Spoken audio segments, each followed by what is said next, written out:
ചേച്ചി ഇപ്പം എഴുതും, ഞങ്ങളെ പോലെ ഹോസ്റ്റ് ചെയ്യും, അഭിനയിക്കും, നിർമ്മാണം ചെയ്യും. ഇതിനെയൊക്കെ അപ്പുറത്തേക്ക് ഇതിനെല്ലാം ഒരു കഴിവ് വരുന്ന ഒരാൾ അമ്മയാണ്. കാരണം എനിക്ക് തോന്നുന്നു അമ്മ അന്നേ ഓൾ ഇന്ത്യ റേഡിയോയിലുണ്ട്, നാടകത്തിലുണ്ട്. അത്രയും എനിക്കൊന്ന് കൽപ്പന ചേച്ചിനെ ഞാൻ ഇന്റർവ്യൂ ചെയ്തിട്ടുണ്ട്. അപ്പോൾ കൽപ്പന ചേച്ചി ഞങ്ങളുടെ വീട്ടിൽ ആർക്കും അമ്മയുടെ അത്രയും ഹ്യൂമർ സെൻസ് ഒന്നും ആർക്കും കിട്ടിയിട്ടില്ല എന്ന് പറയും. അപ്പം ആ ഒരു കഴിവ് തന്നെ ആയിരിക്കും അല്ലേ ചേച്ചി? തീർച്ചയായിട്ടും തീർച്ചയായിട്ടും. എൻ്റെ അമ്മ സുന്ദരമായിട്ട് ഹാസ്യം എഴുതും, സുന്ദരമായിട്ട് എഴുതും. ഞങ്ങൾ മുൻപ് സ്റ്റേജ് പ്രോഗ്രാമിന് പോകുമ്പോൾ അമ്മ എഴുതിരുന്നപ്പോൾ ഇതൊക്കെ സംഗതികളെ പെർഫോം ചെയ്യുന്നത്. ഒന്നാന്തരമായിട്ട് എഴുതും, നല്ല ലാംഗ്വേജാണ്. ഒത്തിരി പുസ്തകങ്ങൾ വായിക്കും അമ്മ. ഈ കോമഡി കഥകൾ വേളൂർ കൃഷ്ണൻകുട്ടി അവരുടെയൊക്കെ കഥകൾ വായിച്ച് കേട്ട് ഞങ്ങൾ ചുറ്റിനെ ഇരിക്കും. എത്രയോ കഥകൾ. തെങ്ങനായുടെ അഖിലേന്ത്യാ പര്യടനം എന്ന് പറഞ്ഞൊരു കഥയുണ്ട്, വേളൂർ കൃഷ്ണൻകുട്ടി. അദ്ദേഹത്തിൻ്റെ ഫാമിലിയായിട്ട് ഞങ്ങൾക്ക് വളരെ അടുപ്പമുള്ളതാണ്. അപ്പോൾ ആ കഥ അമ്മ വായിക്കും. തെങ്ങണ എന്ന് പറഞ്ഞൊരു കഥാപാത്രം ഞങ്ങളുടെ മുമ്പിൽ ഇങ്ങനെ തെളിഞ്ഞു കാണാം.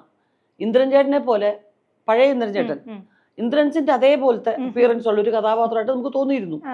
കാരണം കൊടക്കമ്പി പോലെ ഇങ്ങനെ ഇരിക്കുന്ന ഒരു ക്യാരക്ടർ. അത് ഉപമാലങ്കാരമാണ്. ഉപമ പറഞ്ഞിട്ടാണ് ആ കഥ മുഴുവനും.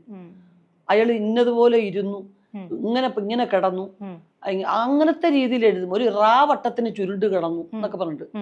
അപ്പൊ ഇത് ആ ഒരു അമ്മയുടെ പെരുമാറ്റവും അമ്മയുടെ രീതികളുമാണ് ഞങ്ങളെ ഇൻഫ്ലുവൻസ് ചെയ്തിരിക്കുന്നത്. അതെ അതെ, പെരുമാറ്റവും രീതികളും മാത്രമല്ല, അമ്മ വളർത്തിക്കൊണ്ട് വന്നതെല്ലാം സ്റ്റാർസ് ആണ് വീട്ടിൽ നിന്ന് ഇല്ലേ. പക്ഷെ ഒരിക്കൽ പോലും ഇന്ന് വരെ നിങ്ങളുടെ വീട്ടിൽ നിന്ന് ആരെക്കുറിച്ച് ഒരു പരാതി, സിനിമയിലൊന്ന് വൈകി വന്നെന്നോ ഒന്നും തന്നെ ഇല്ല. എല്ലാവർക്കും ഇഷ്ടമുള്ള ആൾക്കാരായിട്ടാണ്. ഇപ്പം ഉർവശി ആയിക്കോട്ടെ, കൽപ്പന, കലാരഞ്ജിനി, ഇങ്ങനെ പറഞ്ഞാൽ ആർക്കും പ്രത്യേകിച്ച് അവരെക്കുറിച്ച് ഒരു പരാതി.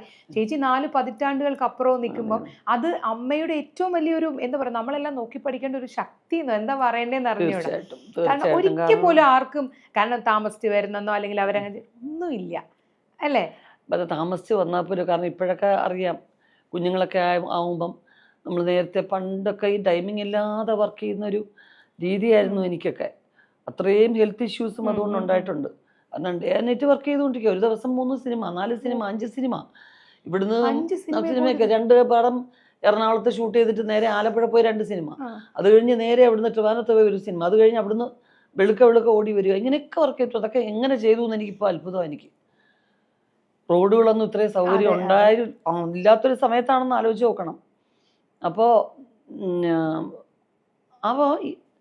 മോളൊക്കെ ആയതിനു ശേഷം ഞാൻ തീരുമാനിച്ചു കുറേ അൺടൈമിൽ ഞാൻ വർക്ക് ചെയ്യില്ല. അതുപോലെ വളരെ ഏർലി ആയിട്ട് ഞാൻ വരില്ല.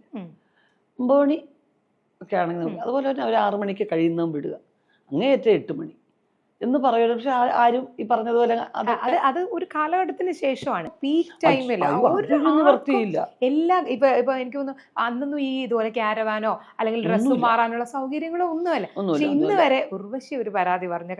കൽപ്പന ചേച്ചിയൊക്കെ എനിക്ക് തോന്നുന്നു ചേച്ചി ബേസിവിൽ ഒരു ഷോ ഹോസ്റ്റ് ചെയ്യുമ്പോൾ ഞങ്ങൾ അവിടെ വേറെ പ്രോഗ്രാം ചെയ്തിട്ടുണ്ട്. അപ്പോൾ എന്തൊരു അഡ്ജസ്റ്റ്, അതെനിക്ക് ആ വളർത്തിയതിന്റെ ഞാൻ എപ്പോഴും വിചാരിക്കും. കാരണം അമ്മ പറയും, അച്ഛന് സ്വന്തം ട്രൂപ്പ് ഉണ്ടായിരുന്നു. അച്ഛൻ്റെ കൂടെ അല്ലാതെ അമ്മ നാടകത്തിൽ അഭിനയിച്ചിട്ടില്ല. അപ്പോൾ അമ്മയ്ക്ക് ജോലിയും ഉണ്ടായിരുന്നു ആകാശവാണിയിൽ. പിന്നെ ഡാൻസ് ക്ലാസ് ഉണ്ടായിരുന്നു വേറെ. അമ്മ ഡാൻസ് പഠിപ്പിക്കുമായിരുന്നു. അപ്പോൾ എല്ലാം കൊണ്ടും ബിസിയാണ്. പക്ഷെ ഒരിക്കലും അമ്മ മുഖം മുറിച്ച് ആരോടും സംസാരിച്ച് ഞങ്ങൾ കണ്ടിട്ടില്ല. അതല്ലെങ്കിൽ ഇത്രയും തിരക്കിനിടയ്ക്കെന്ന് പറഞ്ഞാൽ ഞങ്ങളോട് കയർക്കുകയോ ശകാരിക്കുകയോ ഞങ്ങളെ ഇങ്ങനൊന്നും അടിച്ചിട്ടില്ല. എൻ്റെ അമ്മ ഒരു വഴക്കും അമ്മ പറഞ്ഞിട്ടില്ല. എപ്പോഴെങ്കിലും എന്തെങ്കിലും ഒരിക്കൽ അമ്മ എന്തെങ്കിലും ദേഷ്യപ്പെട്ടാൽ അത് നമുക്ക് സഹിക്കാനേ പറ്റത്തില്ല. കാരണം അമ്മയ്ക്ക് അമ്മയെ നിയന്ത്രിക്കാൻ പറ്റത്തില്ല, അങ്ങനത്തെ ദേഷ്യം വരും. അതാണ് അതുകൊണ്ട് അച്ഛൻ ഒത്തിരി ദേഷ്യപ്പെടുന്ന ആളാണ്. മൂക്കിൻ്റെ ഇവിടെയാണ് അച്ഛൻ്റെ ദേഷ്യം. പക്ഷെ അമ്മ എന്തെങ്കിലും ഒരിക്കൽ പൊട്ടിത്തെറിച്ച അച്ഛൻ സൈലന്റ് ആണ്.